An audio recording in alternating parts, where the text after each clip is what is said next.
hasta... Estábamos platicando acerca de los números irracionales, ¿verdad? Creo que ahí nos quedamos. ¿Sí? Sí, es correcto. Recuerden que los números irracionales surgen porque los números reales, perdón, disculpen, los números racionales no son cerrados bajo la radicación. O sea, los números racionales son cerrados bajo la suma, la resta, la multiplicación, la división, incluso la potenciación. ¿Sí? Es decir, si yo elevo a una potencia un número real, me va a dar un número real. Pero en el caso de la radicación no siempre es así. Y creo que platicamos que el matemático que ahondó en este respecto pues fue Pitágoras, ¿no? Pitágoras, ese gran matemático de la antigüedad, que nos legó ese teorema muy importante, pues prácticamente es quien descubre, bueno, se da cuenta de esa deficiencia que tenían los números racionales. Yo les comentaba que básicamente lo que hizo Pitágoras pues fue aplicar su teorema a un triángulo rectángulo cuyos catetos pues medían la unidad, ¿sí? Y entonces pues al aplicarlo le quedaba que la hipotenusa era raíz de 2. Obviamente los griegos ya tenían métodos para encontrar raíces y al intentar obtener la raíz de 2, pues primero que nada se da cuenta que es un decimal infinito, infinito. Y después de mucho tiempo se da cuenta que a pesar de que, aparte de que son infinitos, pues no son periódicos, ¿verdad? No son periódicos. ¿Por qué? Porque nunca logró encontrar esa repetición para que tienen como característica la periodicidad decimal, los números reales. Y entonces, pues Pitágoras, por ahí se comenta que entró en una cuestión muy complicada, porque él era muy estricto. De hecho, era maestro de una escuela filosófica presocrática, o sea, antes de los filósofos clásicos, y era una escuela, era una doctrina filosófica hasta cierto punto medio obscura, ¿no? Era como una sociedad secreta, los pitagóricos. Tenían varias cuestiones por ahí de secretos y era bastante curioso, ¿no? La escuela filosófica de los pitagóricos. Incluso tenían simbologías y todas esas cosas. Entonces, pues Pitágoras era muy estricto, él era amante de la perfección, como lo fueron los griegos. Recuerden que pues ellos descubrieron esa, pues esa grandiosidad en la aritmética, la geometría, incluso el álgebra. Y la geometría era muy importante para los griegos, tanto así que podemos ver en sus obras arquitectónicas, por ejemplo, el Partenón, sus templos, pues ese uso de los cuadrados y de los triángulos. Recuerden que el triángulo pues es la figura geométrica más simple, es el polígono más simple, el polígono con la menor cantidad de lados, de tal suerte que todo polígono se puede representar o se puede dividir en triángulos. Por eso es que para ellos el triángulo era una figura muy importante, muy perfecta. Y pues bueno, Pitágoras se da cuenta que ese triángulo rectángulo de catetos unitarios pues daba como resultado para la hipotenusa un número que no era racional. Acuérdense que se supone que hasta entonces conocían hasta los racionales. Y bueno, pues Pitágoras, aplicando precisamente esa deducción, ¿verdad? Que empezaron ya a afinar esta gran cultura, se da cuenta que deben existir números que no son racionales. Y esto ya lo explicamos. ¿Por qué? Porque raíz de 2 no se puede expresar como un cociente de 2 enteros. Se dice que Pitágoras trató de implementar varias formas de demostrarlo, que la raíz de 2 se podía expresar como A sobre B, y se dio cuenta que no era posible. Luego entonces, raíz de 2 debe de ser un número que no es racional, y entonces es un número que acaba de descubrir, ¿verdad? Acaba de descubrir porque le estamos haciendo una operación aritmética a un número, y eso, de acuerdo a la matemática, a las reglas precisamente de la aritmética, pues deben de ser un número que no es racional. Se dice que Pitágoras fue el que les puso el nombre, les llamó irracionales, para denotar, pues, a lo mejor esa característica sin razón de esos números, ¿no? Como que eran números locos, porque, pues, eh, podría pensar Pitágoras que rompió esa perfección que tenía la matemática. Obviamente no quiere decir que la haya roto, que haya tergiversado los principios de bueno, los axiomas, los postulados y los teoremas de la aritmética. Simple y sencillamente se descubren esos nuevos números, él los bautiza como irracionales, y pues esos números, ya lo vimos, se representan con la letra Q complemento.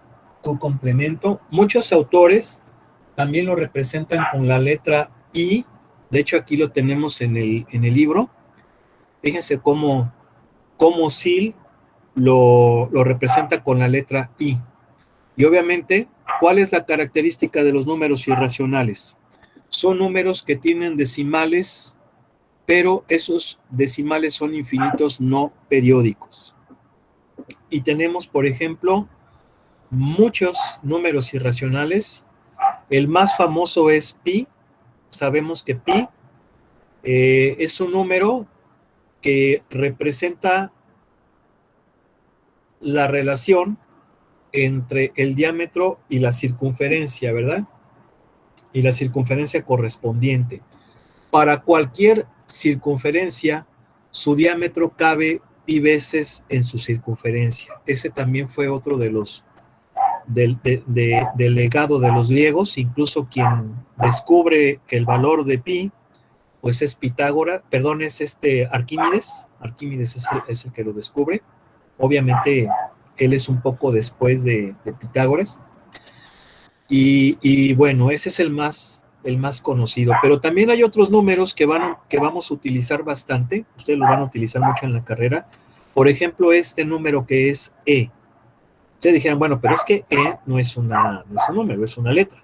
Bueno, pues si se fijan, es una E un poquito característica, ¿verdad? No es propiamente una E como las que escribimos. Vean, sí se ve la diferencia, ¿verdad? Entre esta E y las que utilizamos en las palabras del libro.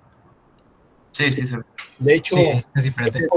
Cuando ustedes lo vean en la clase, pues obviamente se va a poner así, una E un poco en forma cursiva.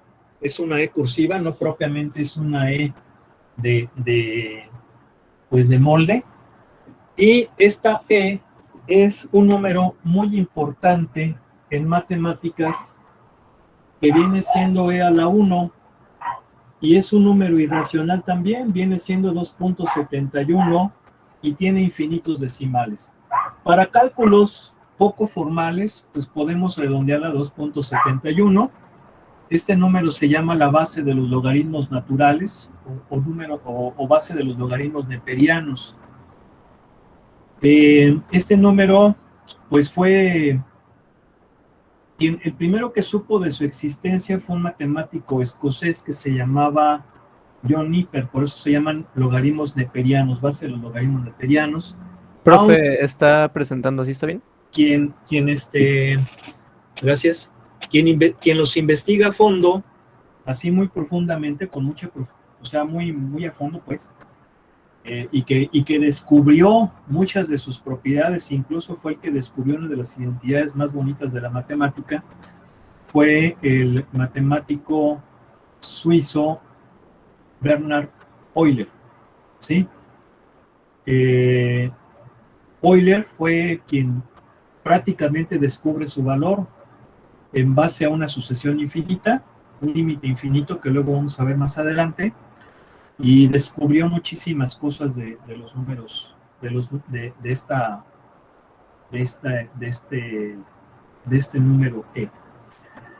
Entonces, ¿qué pasa? Bueno, pues que tenemos a los números reales, y si los unimos con estos nuevos números que descubrió Pitágoras y que le llamó irracionales, pues vamos a obtener el conjunto de los números reales. El conjunto de los números reales se representa con una R doble barra, o sea, así, y es el conjunto de números más grande con el cual vamos a trabajar en esta materia y con el que ustedes han trabajado prácticamente desde que han empezado a disfrutar las mieles de la matemática, es decir, desde la más tierna infancia en la primaria.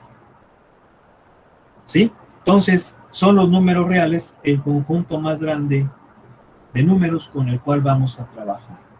Sin embargo, no es el más grande. Y tenemos que hablar de esto también porque estamos viendo los números.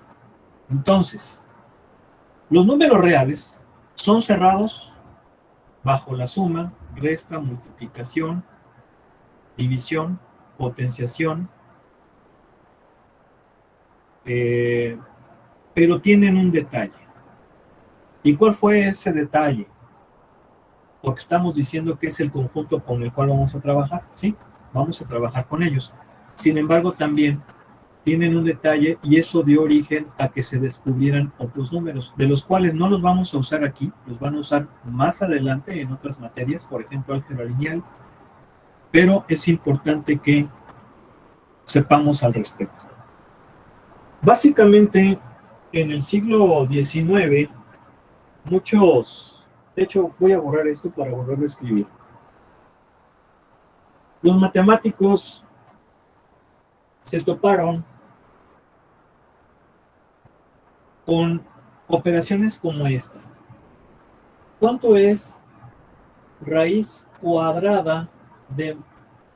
A ver, más fácil. ¿Cuánto es raíz cúbica de menos 8? Menos 2. No existe, no es posible. No hay raíces. Ah, no. Cúbica dijo, ¿verdad? No cuadrada. Raíz cúbica de menos 8. Es menos 2, creo. Menos 2. Es menos 2. Muy bien. Muy bien.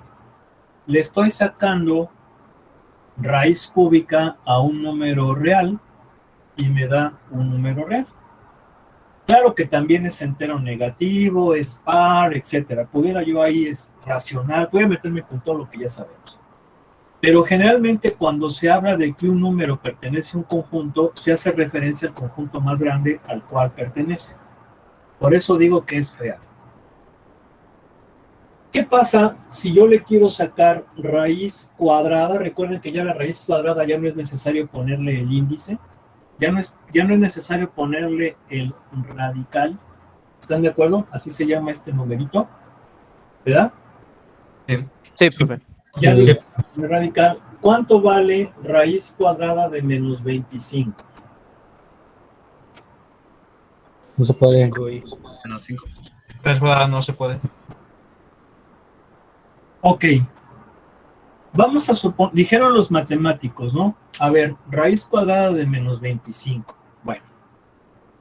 Primero que nada, esto me debe de dar un número, porque le estoy haciendo una operación aritmética a un número real que es menos 25. Bueno, vamos a llamarle ese número A. Este número A debe ser tal que al elevarlo al cuadrado me dé menos 25, ¿verdad? ¿Por qué? Pues porque yo sé que al sacarle raíz cuadrada a un número, ese número, ese resultado, si lo elevo al cuadrado, que viene siendo función inversa, pues me debe de dar el valor de el radicando, que es menos 25, ¿verdad? Es decir, acuérdense que esta viene siendo la base, si lo veo como potencia, de hecho lo vamos a estudiar, esta sería la base, esta la potencia, y obviamente, bueno, el resultado de la potencia, y la potencia viene siendo el cuadrado. ¿Qué pasa aquí? ¿Qué pasa aquí? Se vuelve positivo. Que no hay ningún número que elevado al cuadrado me dé negativo. ¿Sí? No hay ningún número real. Acuérdense que ahorita estamos hasta los reales, hasta ahí hemos llegado, y no hay ningún número real que al elevarlo al cuadrado me dé negativo. Sin embargo, debe de ser un número. Entonces, a lo que llegaron los matemáticos, sobre todo del siglo XIX, fue que esto les llevó a concluir dos cosas. La primera, que los números reales no son cerrados bajo las raíces pares. Es decir, este problema solamente se presenta en raíces pares. ¿Por qué? Porque no hay ningún número que al elevarlo a una potencia par me dé negativo. Solamente los pares, porque en los impares sí se vale, sí da real. Eso fue una, es decir, no son cerrados los reales bajo las raíces pares. Y la segunda es que debe de ser un nuevo conjunto de números, y a esos números le llamaron números imaginarios. ¿Sí? Números imaginarios. ¿Por qué? Pues en cierto modo para representar que no son reales. No quiere decir que, bueno, pues sí, o sea, recuerden que los números son entidades abstractas, están en nuestra imaginación, ¿no? Esa es, de hecho, que es una de las características de la matemática. Entonces, por eso le llamaron números imaginarios. Y los matemáticos del siglo XIX pues ya quedaron contentos porque dijeron, a ver, tenemos a los reales y tenemos a los imaginarios.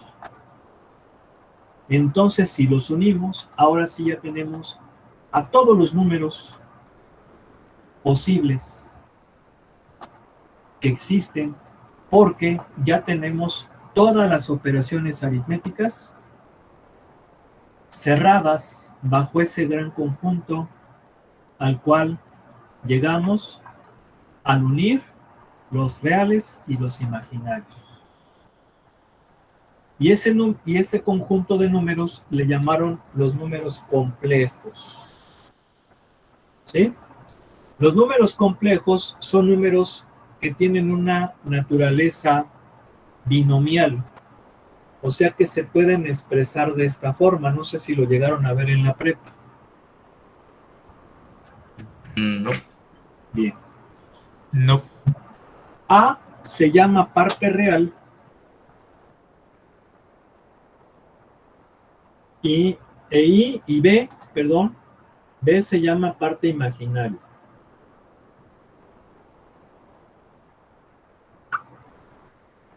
¿Sí? Y esta I es un número. Es un número que viene siendo raíz de -1. Y se llama unidad imaginaria. Unidad imaginaria. De tal manera que I al cuadrado es el único número que me da -1. ¿Sí? Es decir, números imaginarios son numeritos como 3 imaginario. Esto va a ser más -5 imaginario. Si se fijan que tiene la unidad imaginaria nos dice que es imaginario. Y obviamente esta unidad imaginaria tiene esta característica, estas dos cosas. ¿Sí? Sí. ¿Ok? Bien. Y entonces, si yo uno a los imaginarios con los reales, obtengo los complejos, y los números complejos tienen esta naturaleza binomial. Esto quiere decir que todos los números reales son complejos. ¿Por qué? Porque son un subconjunto de ellos. Pero no todos los complejos son reales. ¿Por qué? Porque los complejos que no son reales son los imaginarios. Entonces, ¿cómo es esto de que los reales son complejos? Pues sí. A ver, menos 3 es un número ¿qué? Real. Real. Es un número real, pero también es complejo porque lo puedo representar de esta forma, solamente que no hay parte imaginaria y por eso le pongo 0 en el imaginario. Menos 5 imaginario pues es un número imaginario, pero también es complejo porque su parte real sería 0 y su parte imaginaria sería menos 5. ¿Sí se entiende entonces? Sí. Ahora, Sí. los números complejos es el conjunto, desde el punto de vista práctico, más grande de números que existe. Creo que por ahí existen otros conjuntos que no tienen mucha aplicación. Ya a lo mejor sería ya en aplicaciones muy específicas, pero prácticamente el conjunto más grandote de números con el cual los ingenieros trabajamos son con los complejos. Ahora, nosotros en este curso solamente vamos a trabajar con reales, nada más reales. Los números complejos los van a estudiar en álgebra lineal, nada más van a ver una unidad, algo que me ocasiona bastante tristeza porque deberían de llevar un semestre completo una materia que se llama variable compleja. Todas las ingenierías, en vez de llevar acetatos 4, pierde el tiempo 5, chambitas 3. Pues eso hay que decirlo, ¿no? ¿Sí? Así que, bueno, ustedes son de sistemas, ustedes llevan todas las matemáticas, pero no llevan variable compleja, y es una materia que habría que llevarla. Ahora, estos números complejos son importantísimos. Sin esos números complejos no existiría o estaría muy atrasado o no se habría desarrollado como lo conocemos actualmente la ingeniería eléctrica. Y si la ingeniería eléctrica no se hubiera desarrollado, no se hubiera desarrollado la electrónica, y si no se hubiera desarrollado la electrónica, no se hubiera desarrollado la ingeniería mecatrónica, de sistemas, de inteligencia artificial, de telecomunicaciones, en fin.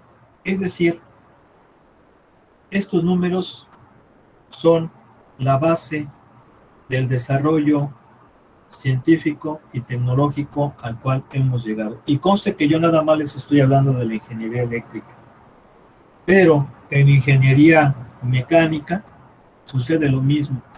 Estos números permiten explicar cosas como transferencia de calor, mecánica de fluidos, medio continuo. Entonces, pues, ¿qué les digo? ¿No? Importante. Por eso yo creo que todo ingeniero debe de llevar variable compleja. Debe de llevar mínimo 7 matemáticas. Quitar acetatos 4, trabajitos 8 y matemáticas. Meter matemáticas. Y claro, o sea, todo lo demás, ¿no? Pero eso sí hay que entender. Bien. Pero ya quedamos que nosotros vamos a trabajar con números reales. ¿Ok? Los números complejos se representan con una letra C, con barra, ¿sí? Y les digo que van a estudiar esos números, pues Dios mediante, cuando lleven su materia de álgebra lineal, ¿no? No se desesperen, es con tiempo, no vayan a decir, yo ya quiero tomarla, no, tranquilo, o sea, todo a su tiempo, ¿no? ¿Sí o no? Sí, profe. Sí. Sí, porque ya ven que luego, ay, ya, a ver, vamos a ver, ¿no? Y pues no. También, disfruten el tiempo, o sea, no nomás es estudiar.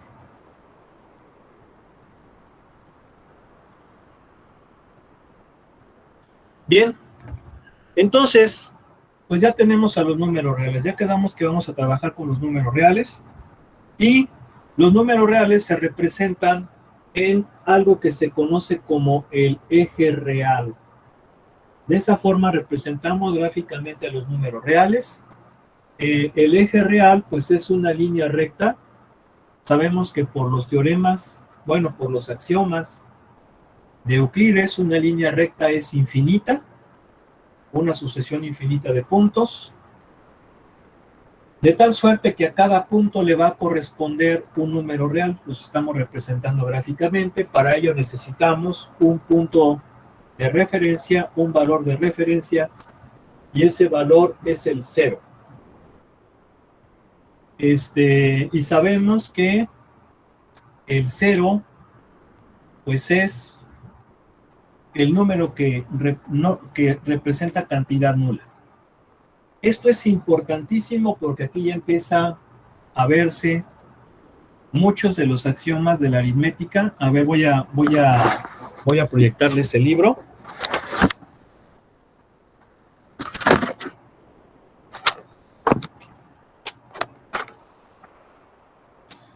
A ver.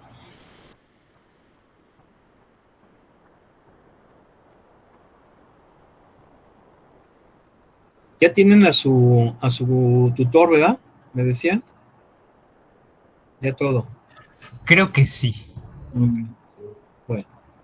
Bueno, ya les estoy compartiendo pantalla. Sí. Ya la ven, ¿verdad? Sí. Miren, aquí está.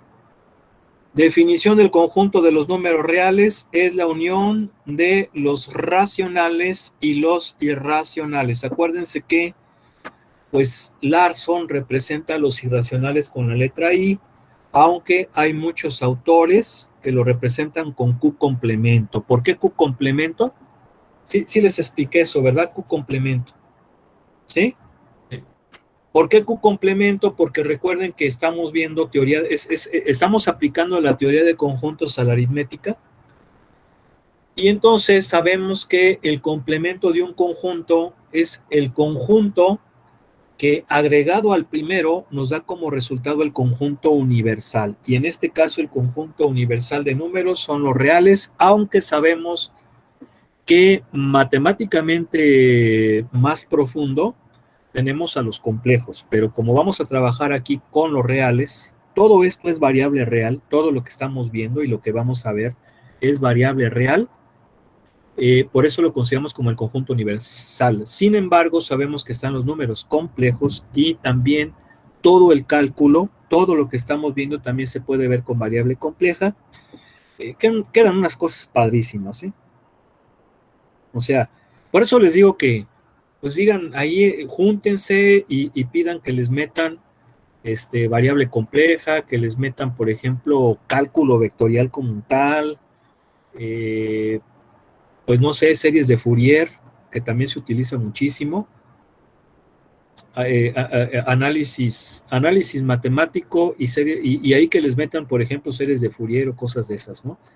O sea, pues es que las matemáticas son como la armadura, ¿no? Del ingeniero. O sea, es como, sí les gustan mucho los juegos de video a ustedes, ¿no? Sí. Claro, profe. Obviamente que yo soy un poquito más viejito que ustedes, yo soy de la época del Nintendo, del Sega, y eran juegos que no eran en 3D, pero eran mucho mejores, ¿sí? Más creativos, o sea, aunque eran en el plano, sí, porque pues no son en 3D y ahorita ya hasta tienen ahí como que unos visores, pero miren, esos eran los videojuegos buenísimos, y siempre, por ejemplo, pues estaba el videojuego del guerrero que tenía que rescatar a la princesa o tenía que rescatar el tesoro, y en esa en esa búsqueda o en ese lograr el objetivo, iba juntando armas, ¿sí o no? Sí, sí, sí. Que la armadura, yo, por ejemplo, a mí me gustaba mucho un juego en la secundaria que pues era yo, ahora sí que era de los vagos. Vagos significa cuando eras un crack en los videojuegos, y yo ese juego lo acababa 3 veces, ¿no? De hecho, cuando jugaba me acuerdo que pues, eran las maquinitas, y cuando yo jugaba hasta tenía gente alrededor viéndome jugar. Y por ejemplo, pues era un juego que se llama Ghosts and Goblins, creo que se llama el juego, que es un caballero que tiene que rescatar a su novia, a su princesa, que la raptó el demonio, ¿no? Entonces, pues obviamente va por ahí y va juntando que la armadura especial, y luego como armas tiene que las dagas, que las lanzas, que la cruz, que el agua bendita, que las antorchas, en fin, ¿no? Entonces, así son las matemáticas, ¿no? Te vas haciendo como de armas, ¿no? ¿Sí o no? Y pues de esa forma puedes afrontar cualquier problema. ¿Sí? Oigo. Sí. Yo creo que sí, claro que sí. No me estén dando el avión así como que sí, vamos a decirle que sí, porque si no nos va nada. No. Abusados. Bien. Miren, aquí está lo que les comentaba, el famoso eje real. Vean cómo, pues en el eje real, que es una línea recta, donde vamos a representar los números reales, necesitamos un valor de referencia que es el 0, y a partir del 0, pues ubicamos todos los demás números, ¿no? Esto ya lo vieron desde la primaria, la famosa recta numérica, ¿sí se acuerdan? Yo me acuerdo que en la primaria, incluso mi maestra me enseñaba a sumar con la recta numérica y le ponía ahí los saltitos de la rana. Y cuando era resta, pues cuando era suma era adelante, y cuando era resta era hacia atrás. Pero obviamente ahí eran nada más puros enteros, porque la ranita solamente daba saltos enteros. Pues ahora van a ser números reales. En los números reales, pues bueno, tenemos al origen, y pues hacemos una división. Esta división pues tiene que ser en partes iguales para representar los enteros. Profe, sigue presentando. Sí, pero no importa, aquí no importa mucho. A la derecha tenemos los positivos, a la derecha del 0, a la izquierda tenemos los enteros negativos. ¿Sí? Sí. Se suele poner una flecha en los extremos indicando que eso es infinito, ¿sí? En ambos sentidos, es decir, tanto para los positivos como para los negativos. ¿Sí? Obviamente aquí tenemos, por ejemplo, a pi. Recuerden que pi viene siendo 3.141592. Por aquí tenemos a raíz de 2. Acuérdense que raíz de 2 viene siendo 1.4041, más o menos. Por aquí, estos son irracionales, pero también tenemos, por ejemplo, racionales, como -1/2, que estaría por aquí, etcétera. Todos los números los ponemos de presentar ahí, ¿no?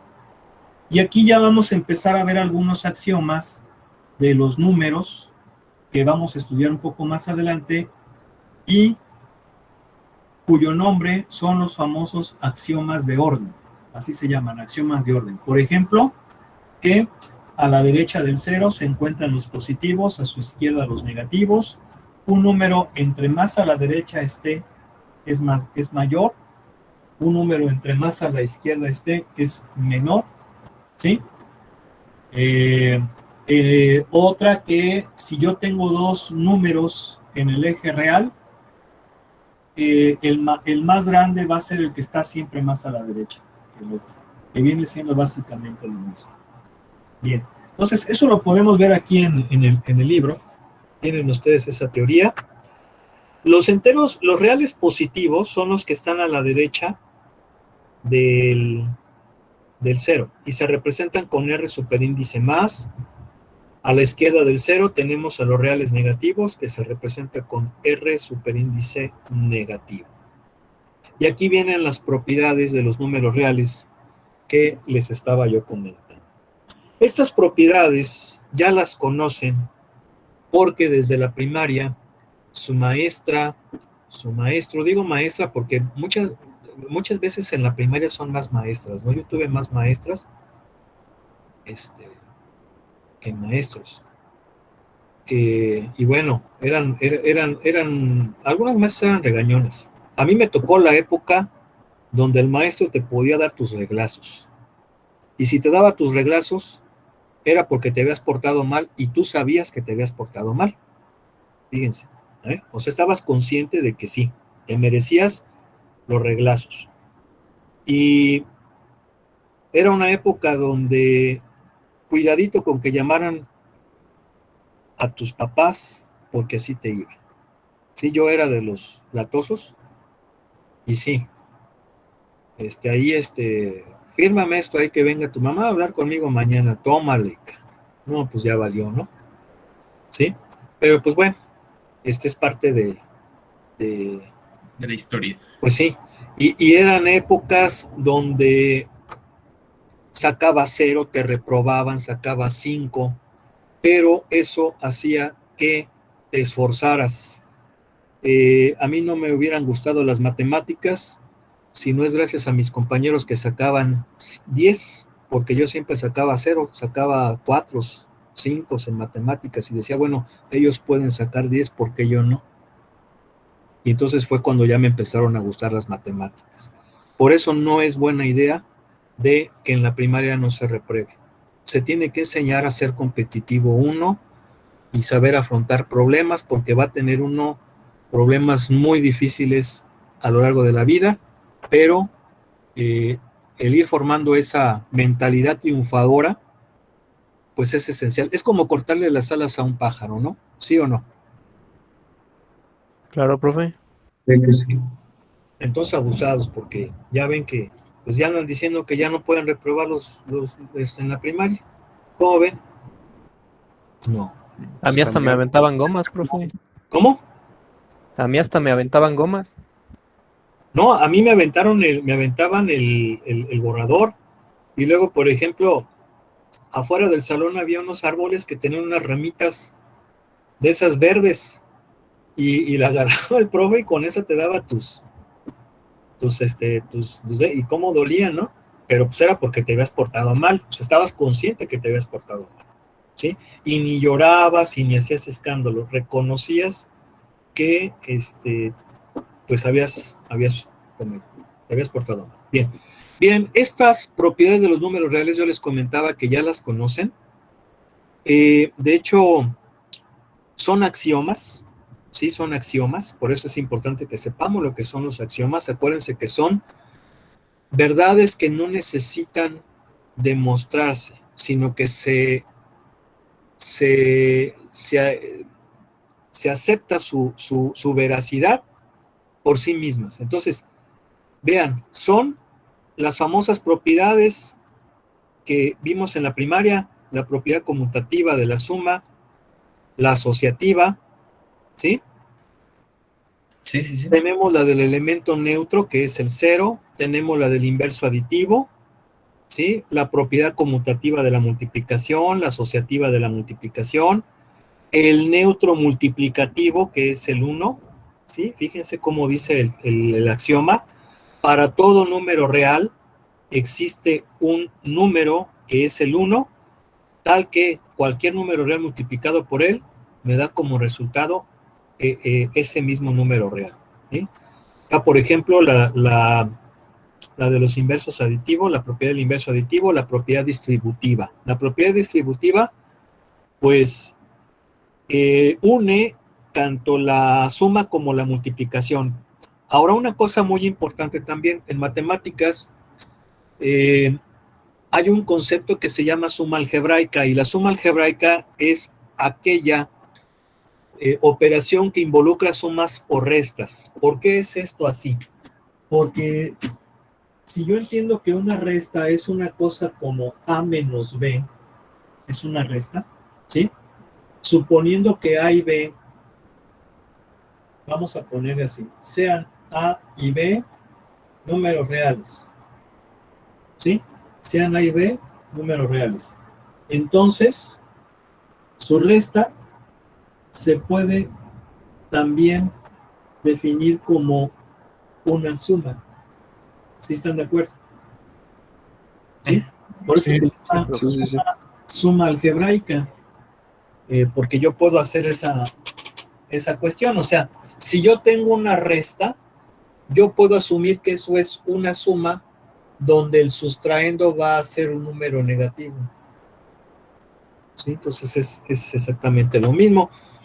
Y entonces, pues esta propiedad distributiva también se aplica en la resta. Obviamente también hay una para la división, porque X puede ser un número real, es un número, puede ser un número racional, entonces ya se entendería como una división. Bien, aquí tenemos más axiomas, porque pues recuerden que por eso, y yo espero que, voy a preguntar sobre el material que les compartimos, ¿eh? O sea, tienen que tenerme ya esos conceptos bien dominados, ¿sí? ¿Por qué? Pues porque estamos viendo precisamente esos conceptos, ¿no? Estos son los famosos axiomas de orden que yo les acabo de decir. Los anteriores axiomas, esos los conocemos desde la primaria, ¿sí? Todas esas propiedades. Bien, pero también hay otras, como por ejemplo estas, los axiomas de orden. Está, por ejemplo, la ley de la tricotomía, que nos dice que dos números reales, si X y Y son números reales, entonces se cumple una y solamente una de las siguientes tres condiciones. El primer número sea menor que el segundo, que el primero sea igual al segundo, o que el primero sea mayor que el segundo. No hay más. ¿Sí? Si se fijan, es un axioma. Yo creo que esto no necesitas que alguien te lo demuestre. Estamos diciendo que X y Y son números diferentes, números reales diferentes, distintos, ¿no? Aquí hay otro axioma. Si yo tengo una desigualdad y a esa desigualdad le sumo el mismo número real a ambos miembros, el sentido de la desigualdad se conserva. ¿Sí? Es lo que nos dice este axioma. Este nos dice que si Y es un número positivo y X es un número positivo, su producto también va a ser positivo. Este es un axioma, fíjense bien, también fácilmente se va a dar uno cuenta que es verdad.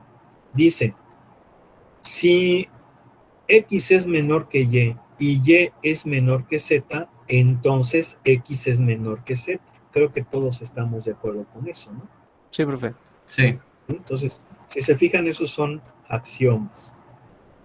Bueno, aquí está el tema de desigualdades, el tema de desigualdades no estrictas, que es cuando puede ser mayor. Estas de las estrictas son las mayor que, menor que, y las no estrictas son las menor igual que o mayor igual que, ¿sí? Y bueno, aquí hay otras propiedades, vean, si yo tengo dos números reales donde el primero es mayor que el segundo y tengo un tercer número que es positivo, al multiplicar ambos miembros de esta desigualdad por ese tercer número, el sentido de la desigualdad no cambia. ¿Sí? De la misma manera que si ahora ese número es negativo, entonces el sentido de la desigualdad sí va a cambiar.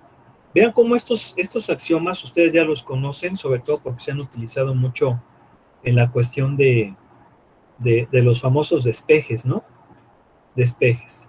Aquí hay otras, vean, dice, si Y es un número positivo y X también, pero mayor que y de la misma manera W es positivo y Z también es positivo mayor que W, entonces al sumar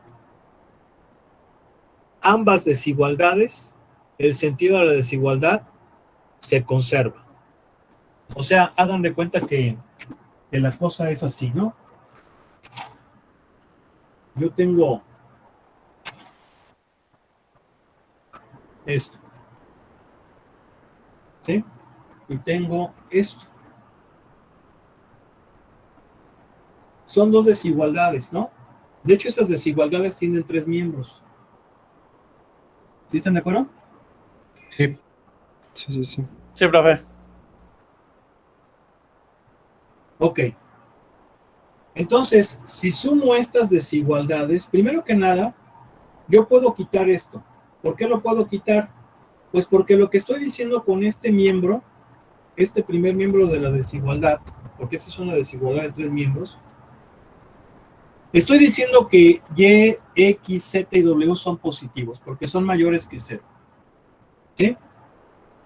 Entonces, si yo lo sumo esas desigualdades, me va a quedar en el ahora primer miembro, Y más Z, y en el segundo miembro me va a quedar X más W, pero la desigualdad no va a cambiar.